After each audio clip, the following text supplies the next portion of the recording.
થતી ત્યારે તમે જોયું હોય તો તમામ કલેક્ટર થી લઈને તમામ અધિકારીઓ આવતા અને દરેક યોજનાઓની માહિતી આપતા અને જે ઠરાવો લેવાતા એમાંથી 90% ઠરાવો ઇમ્પ્લિમેન્ટ થતા. સમય બદલાયો ને હવે અધિકારીઓ મીટિંગમાં નહીં આવે, ઓફિસમાં જ બેહીને સંચાલન કરે અને પછી પાછા નવા નાટક લાવે. સરકાર આપકે દ્વાર ને પલાઠી વાળીને પાછા નીચે બેસી જાય.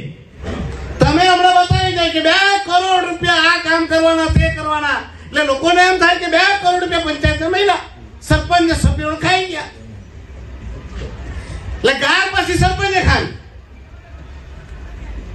ને આ બધા પૈસા પાછા એમના હેડમાં અલગ અલગ હેડમાં ટેકલી ગાલીને વાપરીને ખાઈએ.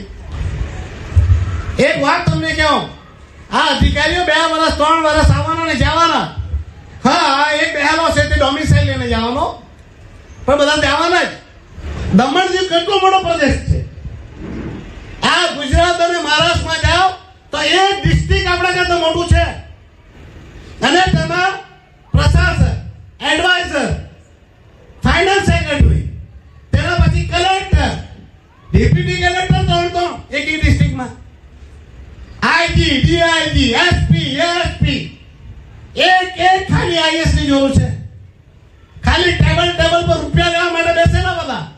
ખાના પૂર્તિ કરવા ગામ સભા રાખવાનું તો શું કરવાના એમ હતો. યોજના એટલી બધી કરોડો રૂપિયાની યોજનાઓ છે, પૈસા યુઝ નહીં થયા કરે. ખાલી અહીંયા અધિકારીઓને મોટો બંગલો જોઈએ, ગાડી જોઈએ, તેમાં પાછા ઘરે નોકર જોઈએ, તેમાં નોકર પાછા પોતાના મા બાપ માટે અલગ, ઘરવાળી માટે અલગ, પાછા પોતાના કૂતરા ફેરવવા માટે પાછા નોકર જોઈએ. આ દમણ દીવ કોઈના બાપની જાગીર નહીં, એટલું યાદ રાખવાનું છે. આ મીડિયાના માધ્યમથી એટલે કહું કે અધિકારીને બી ખબર પડી જોઈએ કે તમને જે પગાર મળે એ આ ગરીબ જનતાના પસીનાના પૈસાથી મળતો છે ને સમય પર પરિવર્તન આવતું જ છે. એટલે સમય પરિવર્તન નહીં આપે એવું નહીં માનતા. બાકી તમને બધાને ગામજનોને એટલી જ રિક્વેસ્ટ છે કે ગ્રામ સભામાં આવો, તમારી તકલીફો બોલો, અને તકલીફો નહીં બોલે તો નહીં ખબર પડે. આજે નહીં તો કાલે તમે જેટલું બોલશો ને તે બહાર આવશે ને જે દિવસે ઘરથી બોલતા થશે ને તેઓનો બાપ બી સાંભળશે. બોલવાનું, માંગવા વગર તો માં બી નહીં આપે, આપણામાં જ કહેવાય. ભારત સરકારે એમેન્ડમેન્ટ કરેલા, સંવિધાનિક સંશોધનો કરેલા 73, 74 અને સાથે બીજા સંવિધાનિક સંશોધન કરીને સ્વરાજ્ય સંસ્થાઓને પાવરફુલ બનાવેલી, એને પાવર્સ આપેલા. પણ અહીંયા આપણા પ્રશાસનમાં માણસને ખાલી પોતાને પાવર જોઈએ, પોતે બધા રૂપિયા વાપરવા માંગે, પોતાને કમિશન જોઈએ. કોઈની ટેન્ડરમાં 40%, 45% એને કમિશન ખાવા બાકી આપણા જિલ્લા પંચાયતના, આપણા નગરપાલિકાના ને આપણા ગ્રામ પંચાયતના પાવર છીનવી લીધા. હવે તમને આમ લાગતો કે રોડ બહુ ડેવલપમેન્ટ થાય. આ દમણમાં ડેવલપમેન્ટ ખાલી એક માણાના ખિસ્સા ભરવા બાકી 40% ને 45% રૂપિયા કમાવા માટે થયા કરે. એક ખાતે રોડ, એક ખાતે ખોટારો બધી ખોદાઈને પૂરી નહીં થાય. કેમ ખબર તમને? એનું કારણ હોય. એમાં જ્યારે ટેન્ડર શરૂ કરે એટલે તેની અવધિ આવે.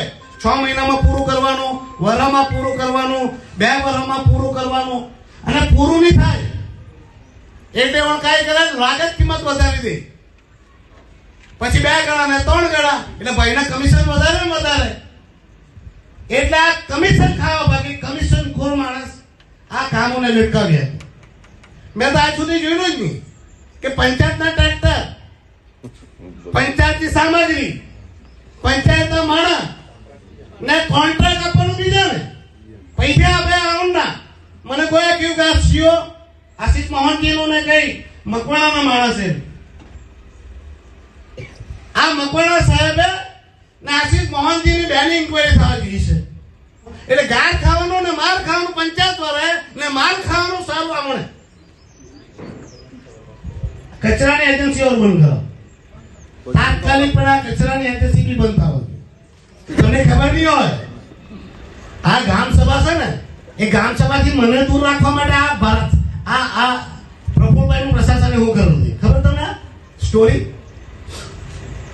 એ મને ખબર કે ઉમેશ છે ને 25 તારીખથી લઈને 20 તારીખ સુધી પાર્લામેન્ટમાં રહેવાનું, કેમ કે પાર્લામેન્ટ સેશન ચાલુ ને. એટલે પહેલી ગામ સભા કેટલી તારીખે રાખી? 25 તારીખે. કઈ તારીખે? 25 થી પછી ચાલુ કરી તો 18 તારીખે પૂરી કરવાની. કેટલી તારીખે? એટલે ઉમેશ 20 આવે તે પહેલા ગામ સભા. એટલે કોઈ બોલે પણ દીકરા હું બી ઓનો બાપ, એટલે મેં પહેલા લેટર લખીને ગયેલો કે મને વર્ચ્યુઅલી બી રાખજો.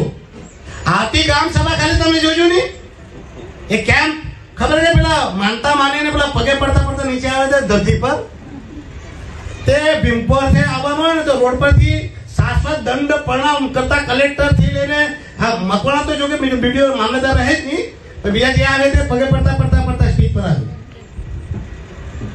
એમણે જે આ તાનાશાહીને આજે પિતાશાહીને મજા કરી લીધી છે ને એ દીકરા 3 મહિના જ છે. હમણે લોકોને પ્રશાસક પ્રફુલભાઈ બહુ ગમતો હોય, પણ તમને એના કરતું કહી જાઓ. હમણે આપણા જે બધા મરોડ હોસ્પિટલ છે એને બી એમ કે હમણાં પ્રાઇવેટ કરવાની ચક્કરમાં છે ને પાછું એવું એમેન્ડમેન્ટ કરતો છે એમ કે એની પૂરી જાણકારી હું લેતો છે. મને કન્ફર્મ નહીં ખબર કે હોસ્પિટલ પ્રાઇવેટ ને આપવાનું ને નહીં ચાલે તો પછી હોટલ બનાવી નાખવાનું. તો આપણા માણસો ક્યાં જવાના ઇલાજ કરાવવા? એટલે જેટલા બિલ્ડિંગો બને, જેટલું નવું બને એ વેચીને જ ખાઈ જવાનું.